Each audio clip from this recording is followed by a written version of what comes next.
Hitler était le roi suprême du combat.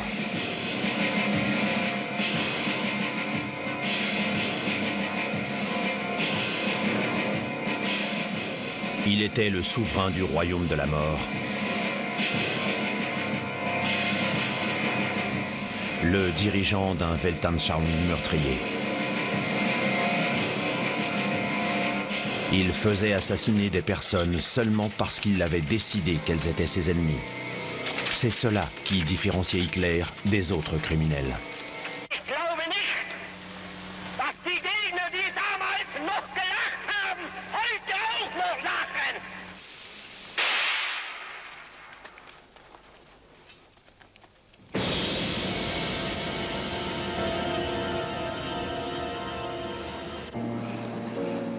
Vienne au début du siècle. En apparence, la métropole est resplendissante, mais cela est trompeur. Hitler évolue dans un milieu pauvre. Sa vie est misérable, il n'a pas de travail et se laisse aller à l'oubli. Et pourtant, c'est ce même homme qui deviendra bientôt le dictateur de toute une nation. Mais pour le moment, la société le laisse à l'écart. Il cherche de l'aide auprès de personnes qu'il considère comme ses modèles, comme Jörg Lanz von Liebensfels, un moine renégat de Haute-Autriche.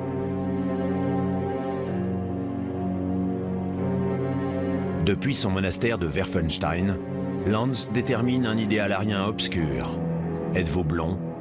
Si oui, alors vous êtes un créateur et un conservateur de la civilisation. Dans le journal Ostara, Lanz écrit des articles dans lesquels il identifie clairement les ennemis de la race aryenne, les Juifs.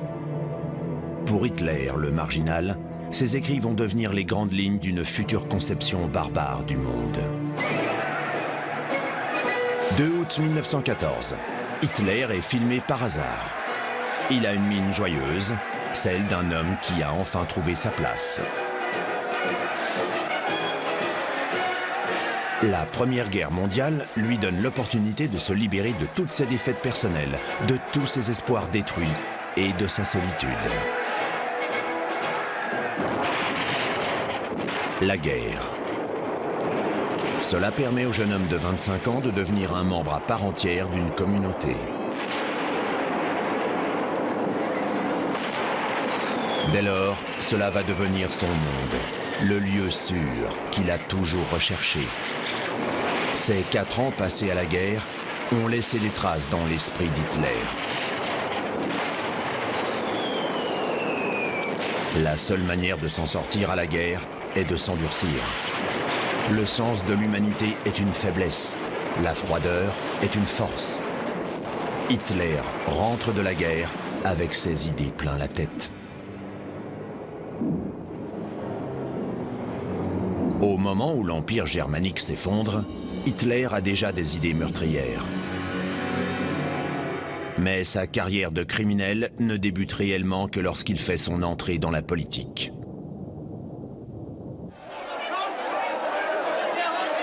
Scène filmée durant l'été 1919. L'homme qui se détache de la foule sur la gauche est Adolf Hitler.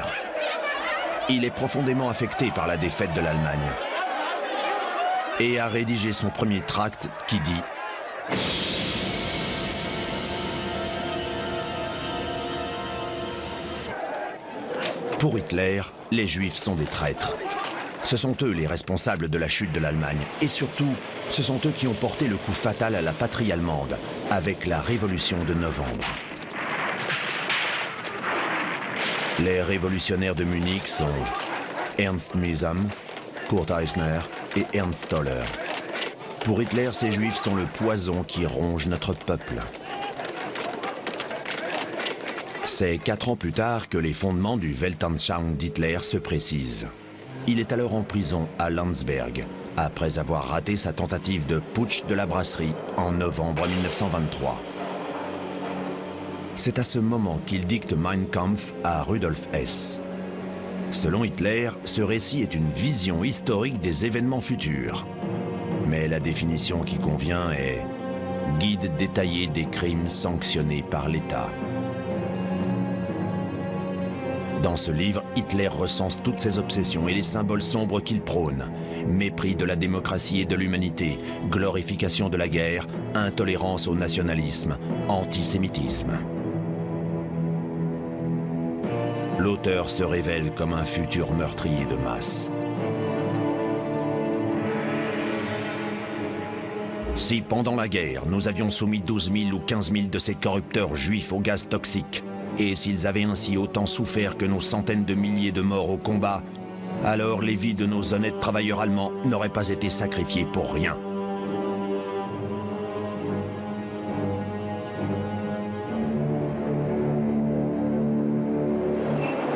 Dans les années 1920, les Juifs allemands sont convaincus qu'ils vont enfin pouvoir devenir des citoyens comme les autres.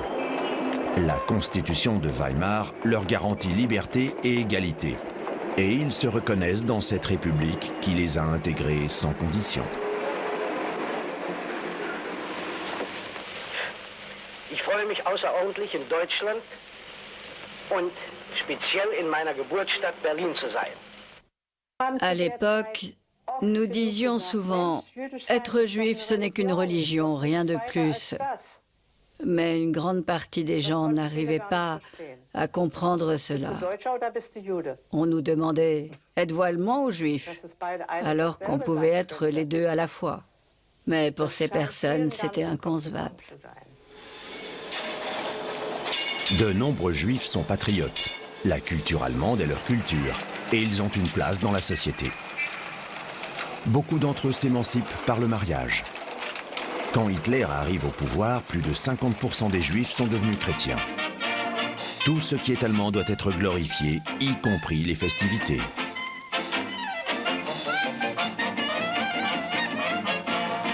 De nombreux Juifs allemands voulaient être d'abord allemands et seulement ensuite juifs. Mais cet homme avait d'autres idées en tête.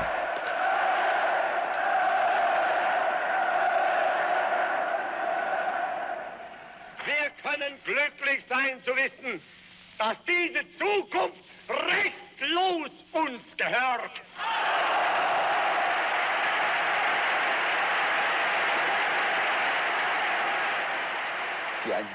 Pour un jeune garçon, certes, les paroles d'Hitler étaient attrayantes. Aujourd'hui, je me demande encore, et si je n'avais pas été juif, est-ce que je l'aurais suivi moi aussi ? Est-ce que j'aurais été un des gardes du corps d'Hitler? Est-ce que j'aurais commis des meurtres comme eux? Mais heureusement, ce n'est pas comme cela que ça s'est passé. Quand Hitler arrive au pouvoir en 1933, les Juifs allemands deviennent la cible des nazis. Sie sollen sich hüten.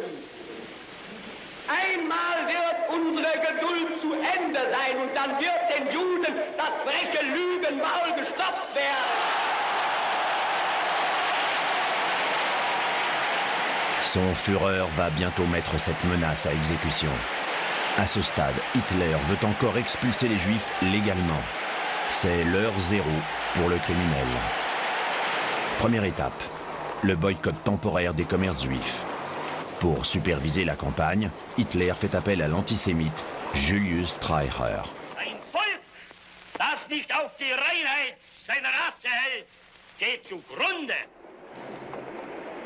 Les Juifs sont dénigrés et salis dans le journal Stürmer. Mais la communauté juive n'est pas la seule à être persécutée. Hitler considère comme ennemi toute personne pensant différemment de lui. Il y a donc les communistes, les sociodémocrates, les homosexuels, les tziganes et les témoins de Jéhovah. Je pense que tous les hauts dirigeants de notre société avaient remarqué quelque chose. Que ce soit ceux dans la politique, le clergé, les syndicats ou l'enseignement.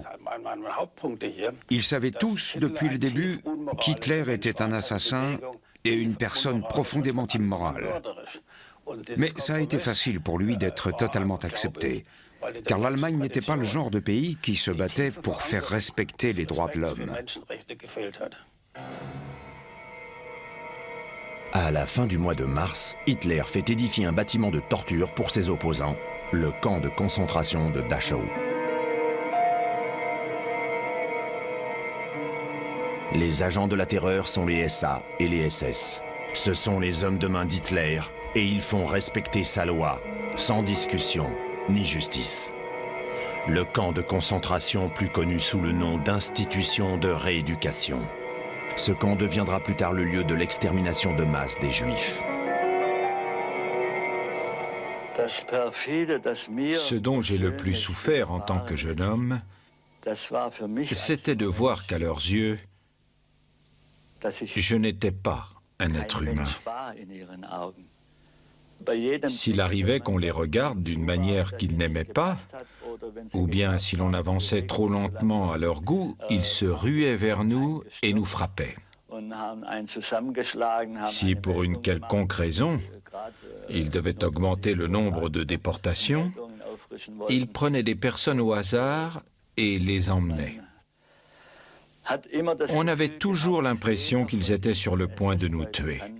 Ils étaient totalement imprévisibles. Totalement. C'est Hitler qui tire les ficelles dans les camps. Mais il se montre encore plus impitoyable lorsque ses opposants se cachent dans ses propres rangs. Hitler utilise alors le meurtre comme politique de gouvernement. Nous sommes le matin du 30 juin 1934, à Bad Vissé. Hitler est sur le point de mener son opération Colibri contre Ernst Röhm, le chef des SA. Il est 7h10 du matin. Des agents SS ouvrent la porte d'entrée de l'hôtel Hanselbauer. Hitler monte à vive allure les marches qui mènent au premier étage. Entouré de ses SS, il cherche la chambre numéro 31, celle de Röhm. Le chef des SA, à moitié endormi, reconnaît l'homme qui se tient devant lui. « Dehors !» s'écrie Hitler. « Je vous arrête pour haute trahison. » 200 autres personnes connaissent le même sort que Röhm. Ce ne sont pas tous des chefs de SA. La plupart sont seulement des personnes en qui Hitler n'a plus confiance. Ils sont assassinés et chaque crime est déclaré légal. Ce n'est que maintenant que sa soif de pouvoir est apaisée. Désormais, il a un pouvoir sans limite et peut agir sur la vie comme sur la mort. L'autorité de tout le pays est entre ses mains.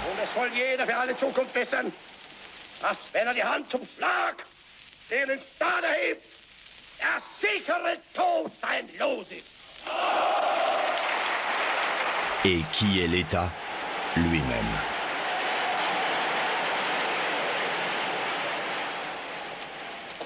La phase de violence suivante est dirigée une fois de plus contre les Juifs. Chaque année, un nouveau décret est pris et la terreur s'intensifie. D'abord, on met en place la loi de protection du sang allemand et de l'honneur allemand, puis le Code civil du Reich, loi qui interdit aux Juifs d'exercer en tant que docteurs, artistes, journalistes et professeurs. Tout est fait pour empêcher les Juifs de vivre normalement. Dans la nouvelle culture nazie, la Volkskultur, les Juifs ne sont pas pris en compte. Les stars de cinéma et les comédiens de théâtre font aussi de la propagande. Wir spielen hier einen Schauspieler seiner Zeit, in der Pflicht und Opfer ein Volk groß machten. Auch unsere Zeit erfordert Pflicht und Opfer. Allemands contre Juifs. Dans la vie de tous les jours, les Allemands sont progressivement forcés de s'éloigner de leurs voisins juifs.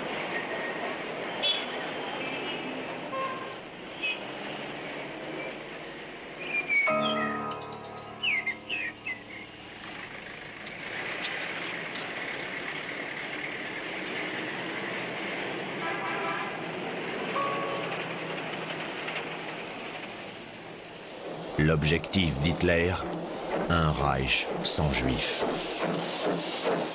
Les trains sont remplis de juifs qui fuient l'Allemagne nazie. Au début de l'année 1938, plus d'un quart des juifs ont quitté leur terre natale. C'est beaucoup, mais pour Hitler, ce n'est pas assez.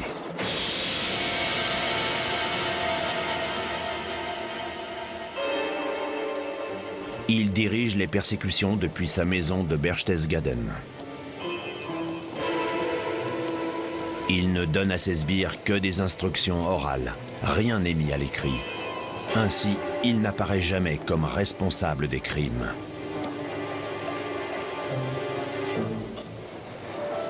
Le quartier juif de Vienne. Environ 180 000 personnes vivent ici, soit 1/10 de la population totale. En mars 1938, la terreur se propage. Le cauchemar de l'Anschluss ou le rêve d'Hitler.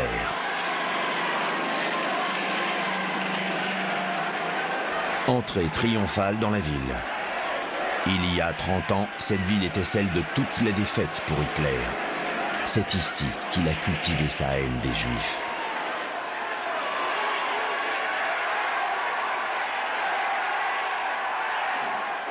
Hitler est venu avec son homme de main, Heinrich Himmler, le chef suprême des SS. Sans attendre, il place 67 000 ennemis du Reich sous détention. Après l'annexion de l'Autriche, on compte autant de Juifs en Grande-Allemagne qu'il n'y en avait en Allemagne seule en 1933, c'est-à-dire 600 000 en tout. À présent, le chaos s'installe. L'objectif est d'expulser les Juifs. Avec l'approbation des plus hauts dirigeants, la foule envahit les rues de Vienne. Tous les Juifs allaient être expulsés de la Grande-Allemagne. Beaucoup d'entre eux étaient prêts à partir, mais où ?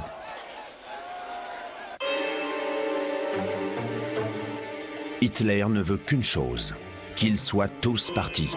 Il se fiche de savoir comment et où.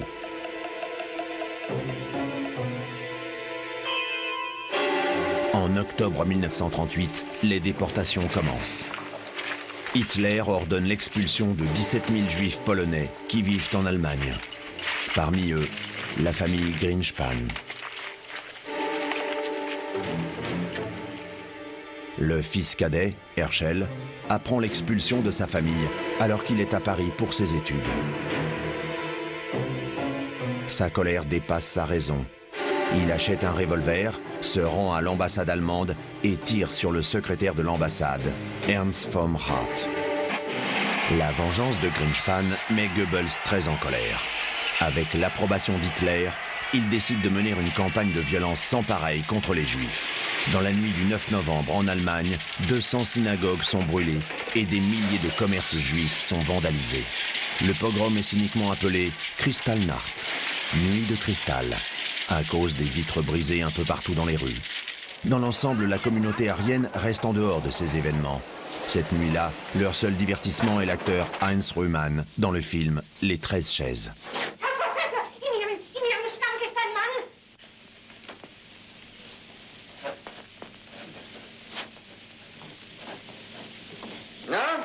Macht das Freude?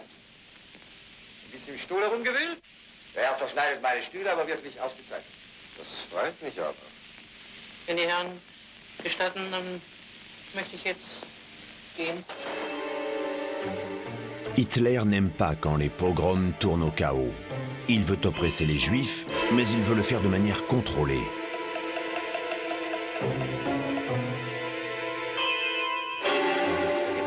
C'est Hermann Göring qui est chargé de la persécution officielle des Juifs. Le Reichsmarschall sait exactement ce que son Führer attend de lui. L'expulsion complète, méthodique et sans pitié de tous les Juifs vivant dans le Reich allemand. Mais Hitler a déjà pensé à tout. Göring cite son maître. Si le Reich allemand entre en conflit politique avec d'autres puissances dans le futur, cela va sans dire que l'Allemagne réglera d'abord ses comptes avec les Juifs, avant tout le reste.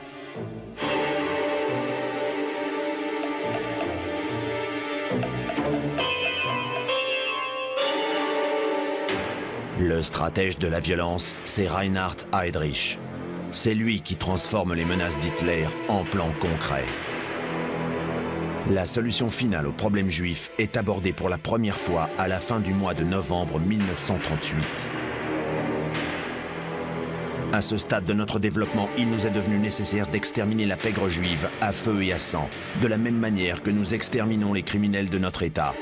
Cela conduira à la fin de la race juive en Allemagne, à son anéantissement total.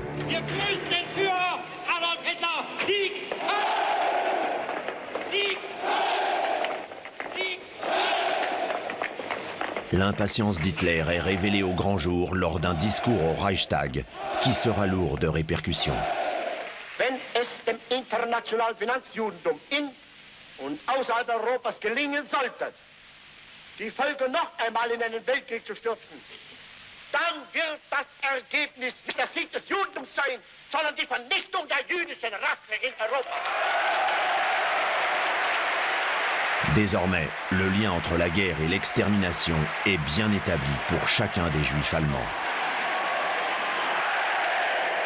Beaucoup de personnes de l'époque ne prennent pas au sérieux ces paroles, mais Hitler les met secrètement en pratique dès 1939. Il envoie une lettre à tous les commandants de l'armée en leur disant « La prochaine guerre sera une guerre de Weltanschauung, c'est-à-dire une guerre de Volk et de race. »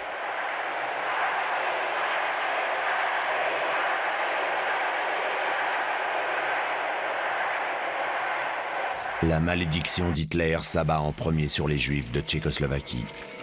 Après l'annulation des accords de Munich, la première vague de déportation a lieu. Ils sont des milliers à être emmenés. Ceux qui ont la possibilité de partir durant l'été de 1939 fuient le pays. L'un des épisodes les plus tragiques de cette époque est l'Odyssée du Saint-Louis, le bateau qui naviguait en direction de la Havane. À bord de ce bateau, 1000 Juifs pleins d'espoir pour le futur. Tout est fin prêt. Ils ont en poche leur visa et 10 Reichsmark. Quand nous avons quitté Hambourg, il y avait un groupe qui jouait de la musique sur le quai. Ils jouaient le morceau « Dois-je vraiment les quitter? Dois-je quitter ces rues si familières ?» Mes parents avaient les larmes aux yeux.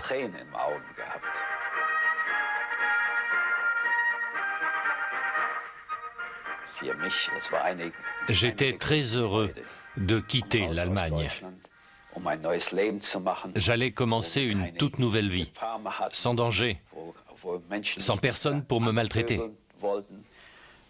Et je me suis promis que si quelqu'un m'appelait « sale juif » dans ce nouveau pays, je lui mettrais mon poing dans la figure. Après tout, je suis un être humain, au même titre que les autres. Hitler se détend dans sa maison à la montagne. Dans quelques semaines, la guerre débutera. Pendant ce temps, le Saint-Louis arrive à Cuba. À La Havane, une mauvaise surprise attend les passagers. Ils n'ont pas le droit de débarquer. Même les proches des passagers venus sur le quai pour les accueillir ne peuvent rien pour eux. Personne ne veut d'eux. Le paquebot doit retourner en Europe. Je me trouvais sur le pont du bateau, quand tout à coup j'ai vu un homme avec du sang partout sur lui. Il avait les veines ouvertes et il a sauté par-dessus bord. Il a été sauvé par l'un des matelots, mais il ne voulait pas qu'on vienne le sauver. Il s'était ouvert les veines lui-même. On l'a amené à l'hôpital à Cuba, mais sa famille n'a pas été autorisée à venir le voir. Les 1000 Juifs sans abri doivent retourner dans la gueule du loup. À Anvers, leur odyssée prend fin, mais ils ne se sont pas enfuis. 80% d'entre eux seront morts avant 1945. La guerre débute et masque l'injustice. Le 1er septembre, Hitler signe une autorisation pour les crimes de masse. C'est l'unique autorisation écrite qu'il signera. Ce ne sont pas encore les Juifs qui sont visés, mais les prétendus malades mentaux. Il appelle cela l'euthanasie. C'est plutôt de l'eugénisme. Hitler veut éradiquer la vie de ceux qui sont inaptes à vivre. 75 000 personnes sont tuées. Hitler en personne oblige tous les cinémas allemands à présenter des films de propagande comme The Legacy. In Deutschland allein müssen über 700 Millionen Mark jährlich für solche Unglücklichen aufgebracht werden. On prend comme exemple le règne animal pour prouver que les faibles doivent être tués. Selbst unter gleichen Artgenossen finden Kämpfe statt. denen der Schlechtere zum Opfer fällt. Étant donné que la race inférieure est méprisée, la race pure en est d'autant plus glorifiée. Nur ein gesundes und starkes Volk wird leben und Werte schaffen zum Segen der Nation und zum Segen der Welt. Les protestations de l'Église parviennent à mettre un terme à ce projet de meurtre. Mais Hitler aurait-il réagi si la résistance concernait le meurtre de Juifs ?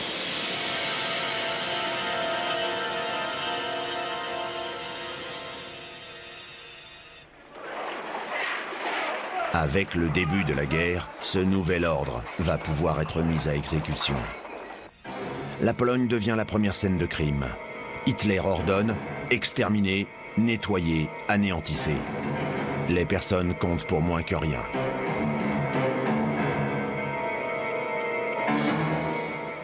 En mars 1941, un nouveau crime est organisé, mais cette fois contre l'Union soviétique.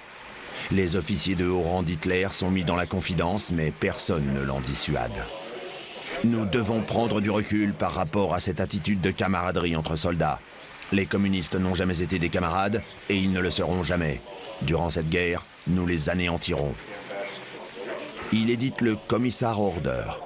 Tous les dirigeants soviétiques doivent être liquidés dans la sphère militaire comme civile. Les Juifs ne sont donc pas les seuls visés. Hitler, le criminel de guerre, et Hitler, le meurtrier de masse, ne font plus qu'un.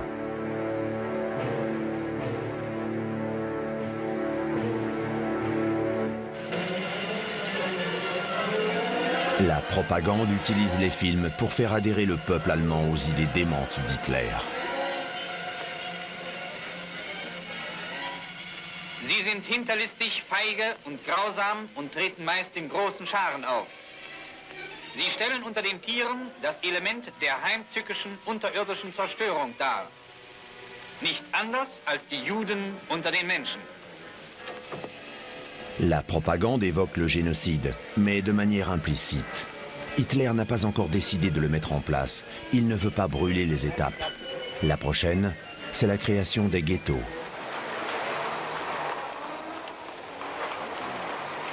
Il est impossible d'expulser tous les Juifs.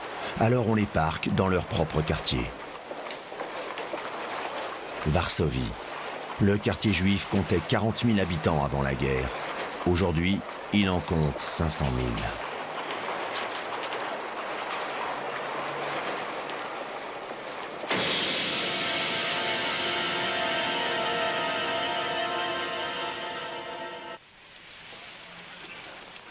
En octobre 1940, on bâtit des murs autour du ghetto à cause d'un prétendu danger d'épidémie.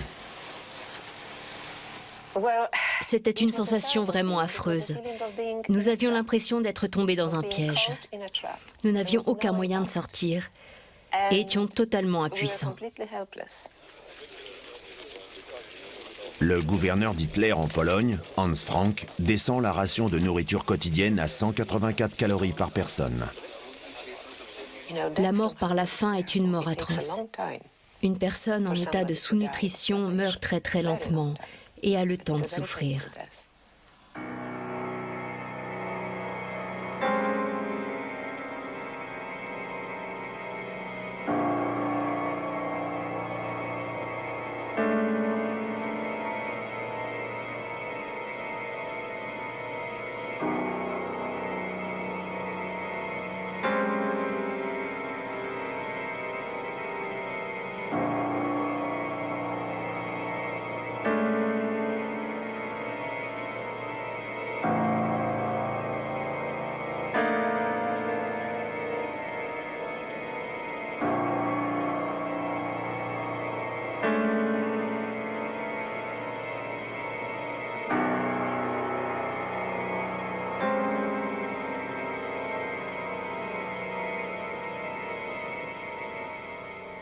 Le plus grand piège humain du monde.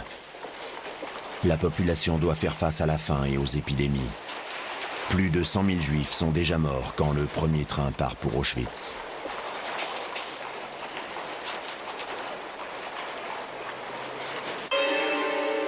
Au printemps 1941, Hitler se retire dans sa demeure dans les montagnes.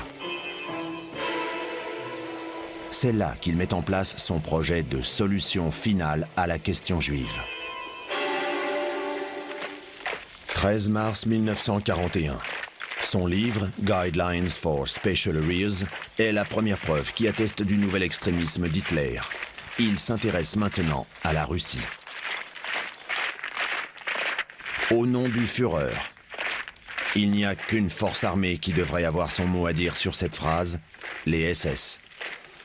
Le 30 mars 1941, le commandant en chef de la Wehrmacht se réunit avec ses officiers les plus hauts gradés pour leur expliquer comment l'attaque va s'organiser à l'Est. Peu de temps après, il en parle aussi au Reichsleiter Alfred Rosenberg. Celui-ci, effaré, confie à son journal « Il y a quelque chose que je n'ai pas envie d'écrire aujourd'hui, mais que je n'oublierai jamais. » Toujours en mars, Hitler convoque le gouverneur général Hans Frank à Berlin. Le Führer lui dit alors « La Pologne sera la première zone à être délivrée des Juifs. » Un peu plus tard, Adolf Eichmann écrit « Le camarade Heydrich a été nommé gouverneur général de Pologne par Hitler. C'est lui qui s'occupera désormais de l'évacuation finale des Juifs allemands. » On parle à la fois d'évacuation finale des Juifs et de créer une Pologne délivrée des Juifs. Ces paroles sont la première étape du génocide à venir. 2 mois après cela, Reinhard Heydrich promulgue un nouveau décret annonçant « Le projet de solution finale au problème juif prenant effet immédiatement, l'émigration juive est désormais interdite. »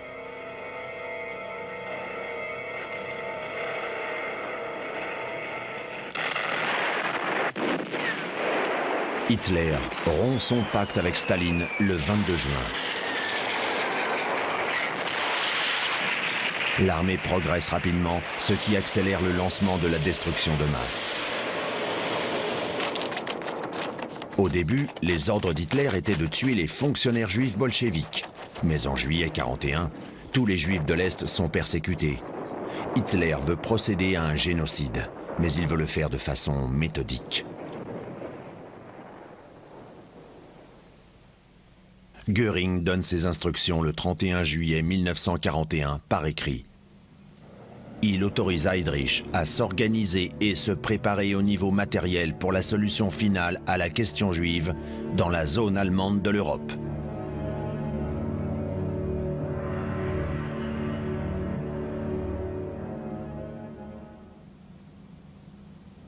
Göring n'aurait jamais pu donner cet ordre sans l'approbation d'Hitler.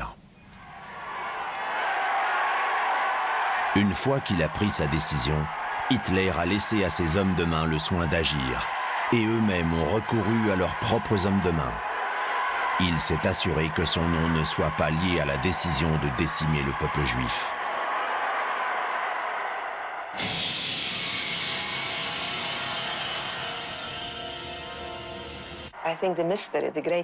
Je me demande encore aujourd'hui comment autant de personnes ont pu le suivre aussi aveuglément.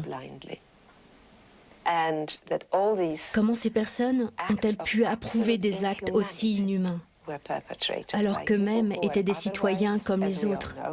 C'étaient des parents qui aimaient leurs enfants, des personnes qui étaient gentilles avec leurs animaux. Vous voyez, je les imagine dans leur maison ou leur jardin comme des personnes normales. Et il m'est difficile de comprendre comment ces personnes pouvaient aller à l'église, vivre en sachant ce qu'ils faisaient subir à d'autres. La solution finale pose des problèmes d'organisation. Mais les fidèles hommes de main d'Hitler se sont occupés de chaque détail. Le choix de l'endroit du massacre, les méthodes de meurtre et les moyens de dissimuler les cadavres. Vue sur le fleuve de Daugava à Riga, la capitale de la Lettonie. Après le lancement de l'opération Barbarossa, les ghettos ne sont plus que des zones d'attente sur le chemin de la mort. Comme ici, dans la forêt de Rumbula, près de Riga, où les escadrons de la mort sont en pleine intervention.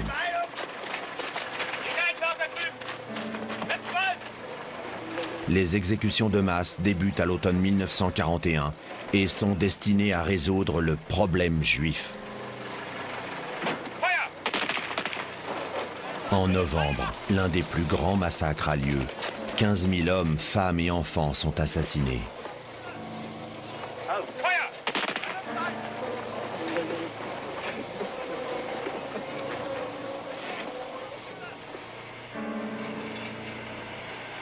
À la fin de 1941, le massacre de masse passe à la phase suivante. La Russie occupée devient l'une des destinations de déportation pour les Juifs du Reich. Ils sont transportés sur de longues distances jusqu'aux escadrons de la mort dans les Baltiques. C'est ici, dans cette forteresse de Kaunas en Lituanie, appelée Fort Neuf, que l'un des massacres a eu lieu. Le 25 novembre 1941, le commando spécial numéro 3 de l'Einsatzgruppen tue les premiers 2934 juifs allemands qui furent déportés de Francfort, Munich et Berlin.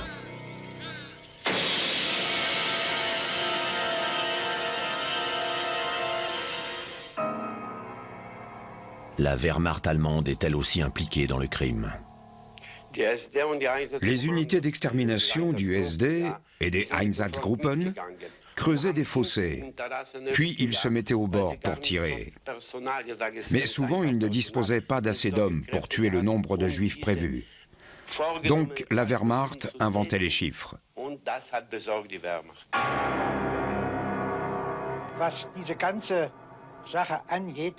Quand les gens parlent de ces événements, ils généralisent un peu trop. Ils accusent tous les anciens membres de la Wehrmacht à tort.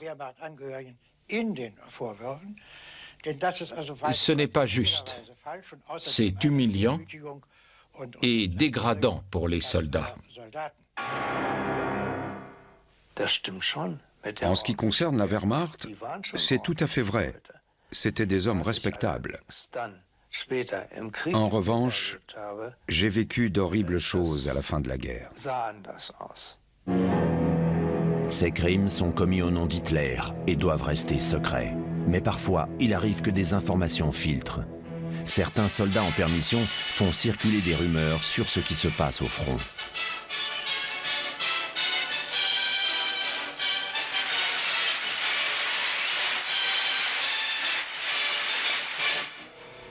Très vite, ils ne peuvent plus supporter tous les meurtres.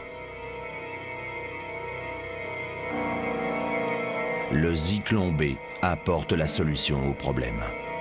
C'est ce désinfectant qui va être utilisé comme nouvelle arme. Weshalb es Juden und Bakterien und Läuse, Flöhe und Ungeziefer aller Art gibt, ich weiß es nicht. Juda wird und muss vernichtet werden. Das ist unser heiliger Glaube. Alors que le projet de Lebensraum à l'Est est sur le point d'échouer, d'autres desseins sont sur la bonne voie. Des millions de personnes cherchent à empêcher Hitler d'aller jusqu'au bout de son effrayante idée. Celui-ci a trouvé un nouveau moyen de tuer, le moyen le plus efficace qui soit. À l'automne 1941, Hitler décide de lancer l'Holocauste. C'est la dernière phase du meurtre de masse.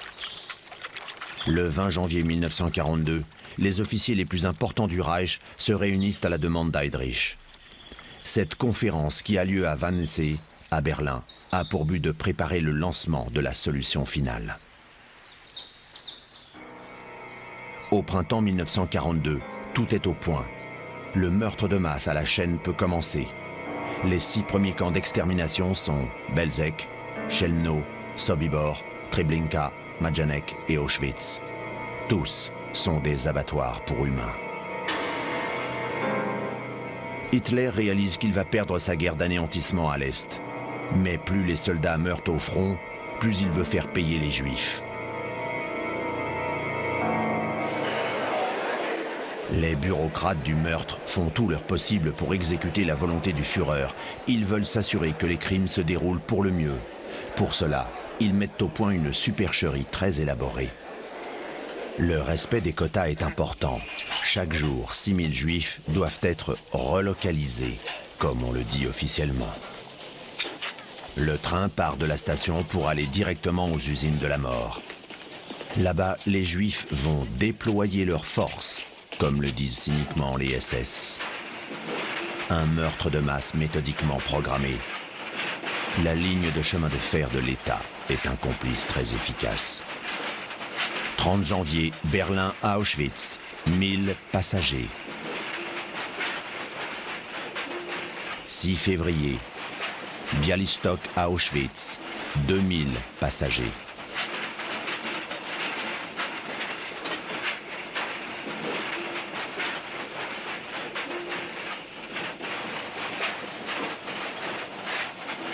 Les prix sont fixés.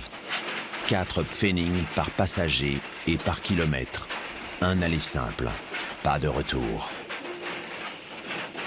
Au milieu de l'année 1943, Hitler demande plus de trains de marchandises. Il les aura.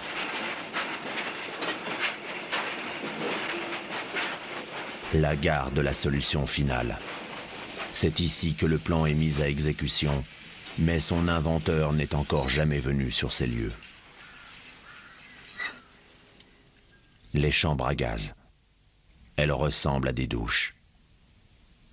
On conseille aux personnes avant d'entrer d'enlever leurs vêtements et de se souvenir du numéro de leur cintre pour pouvoir les retrouver après. Les personnes rentraient dans les chambres en riant.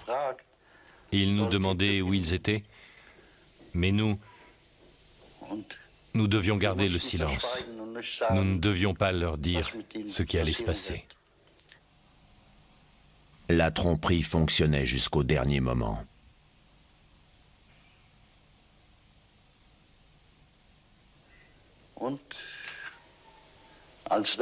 Et puis, quand la dernière personne était entrée, alors il fermait la porte de dehors. Ensuite, 2 agents SS montaient sur des chaises et ils jetaient du Zyklonbé par les fenêtres en haut de la pièce. Et presque instantanément, les gens se mettaient à crier. Ils criaient pendant 10-15 minutes.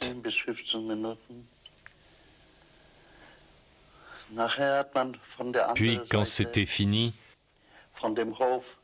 les nazis ouvraient les portes et ils nous criaient « Vite, traînez-les dehors !»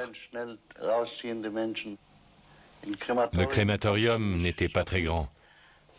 Il ne pouvait incinérer que 1000 personnes par jour. Ils en avaient 3 et ils incinéraient 15 000 personnes par jour. Ces fosses étaient très longues. Elles mesuraient 6 à 8 mètres de long. Elles faisaient 2 mètres de profondeur. Ils jetaient 1000 personnes à la fois dans ces fosses. En 30 minutes, certains étaient totalement brûlés, d'autres pas encore complètement. Parfois, leurs mains ou leurs pieds s'étaient détachés et n'avaient pas été consumés par le feu. À ce moment-là, on les remettait à brûler. Il ne devait rien rester des corps, rien à part des cendres. Tous ceux qui ne sont pas envoyés dans les chambres à gaz sont exploités dans les champs. Leur valeur pour l'industrie d'armement est calculée avec précision par les SS. Espérance de vie, 9 mois. Revenu de l'embauché, 6 marks par jour. Montant de déduction pour la nourriture et le logement, 60 pfennig par jour. Au total, le profit apporté par un esclave dans les champs est de 1631 Reichsmark. Un nouveau moyen de financer la guerre. À la fin de l'année 1942, Hitler oublie les personnes qui ne sont pas d'accord avec sa politique. À une réunion au Löwenbräu Hall à Munich, il déclare à des fonctionnaires de son parti: Sie werden sich nur erinnern an die Reichstagssitzung, in der ich erklärte, wenn das Judentum sich etwa einbildet, einen internationalen Weltkrieg zur Ausrottung der europäischen Rassen herbeiführen zu können, dann wird das Ergebnis nicht die Ausrottung der europäischen Rassen, sondern die Ausrottung des Judentums in Europa sein.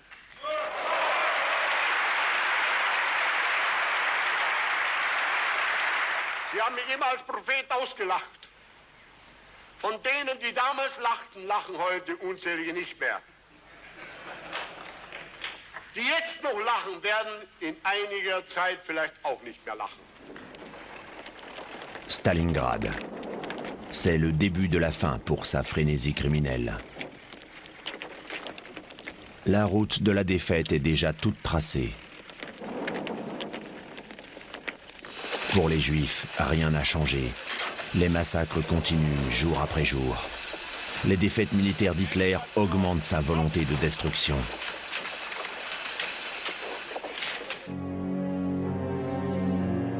Il continue la guerre surtout pour dissimuler le génocide. Même dans sa défaite, Hitler sera satisfait car les Juifs auront été exterminés.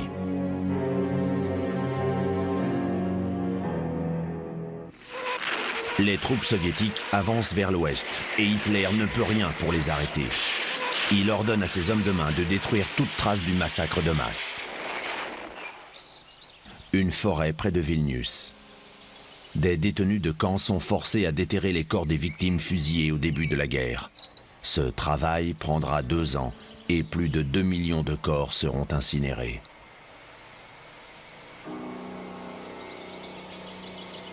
Dans un discours confidentiel, le chef des SS, Himmler, félicite les responsables de l'opération pour avoir gardé leur sang-froid face à la situation. Das gehört zu den Dingen, die man leicht ausspricht. Das jüdische Volk wird ausgerottet. Das sagt Ihnen jede Parteigenosse. Ganz klar steht in unserem Programm drin. Ausschaltung der Juden, Ausrottung machen wir Kleinigkeiten. Von euch werden die meisten wissen, was es heißt, wenn 100 Leichen beisammen liegen. Wenn 500 da liegen oder wenn 1000 da liegen. Und dies durchgehalten zu haben. Und dabei, abgesehen von menschlichen Ausnahmeschwächen, anständig geblieben zu sein, hat uns hart gemacht und ist ein niemals genanntes und niemals zu nennendes Ruhmesblatt. Les Allemands étaient-ils au courant? Si nous étions au courant des camps de concentration, si une personne m'avait dit qu'on était en train de massacrer les Juifs au gaz, je lui aurais craché dessus. Personne n'aurait pu imaginer qu'on était en train de brûler des gens. Tout ce qu'il s'est passé à ce moment-là, tous les crimes, on n'en savait rien du tout. Je me demandais où étaient passées toutes ces personnes qui portaient l'étoile de David. Nous pensions qu'elles avaient été expulsées ou bien qu'elles s'étaient enfuies. Jamais nous n'avons pensé que ces gens avaient été tués. Mais de nombreuses personnes en savaient assez et ne voulaient pas en apprendre plus. Au moment où l'armée soviétique marche dans la capitale, le travail meurtrier d'Hitler est presque achevé.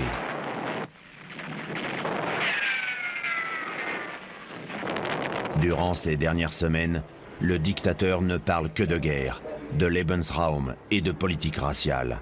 À ses yeux, ce sont ses véritables réussites.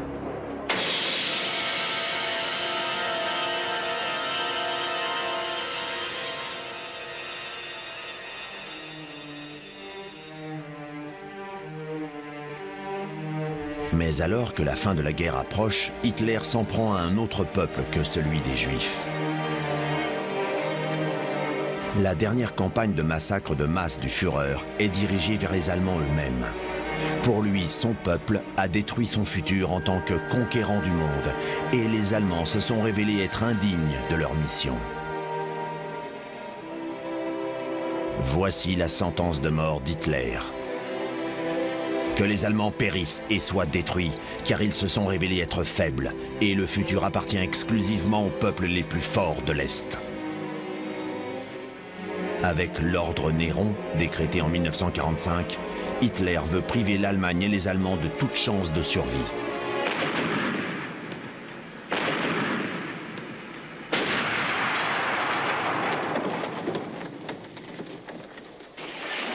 Hitler ordonne la destruction des fondements de l'existence. C'est son dernier ordre d'anéantissement. 6 semaines durant, la bataille fait rage entre les fanatiques nationaux-socialistes et les forces aériennes alliées. Les fondements de la vie en Allemagne sont détruits. Il est trop tôt pour que les Allemands réalisent pleinement ce qui va leur arriver. Mais ces événements montrent un nouvel aspect d'Hitler, le criminel. C'est aussi un traître, même quand il s'agit de son propre peuple. Un traître et un criminel. Il reste des traces de la violence d'Hitler un peu partout.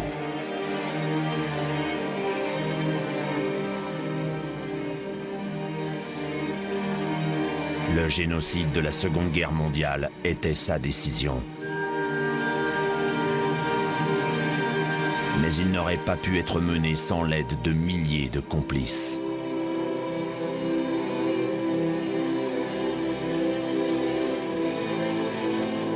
La chute de l'homme du XXe siècle. Depuis Hitler, nous savons ce qu'un homme est capable d'infliger à un autre.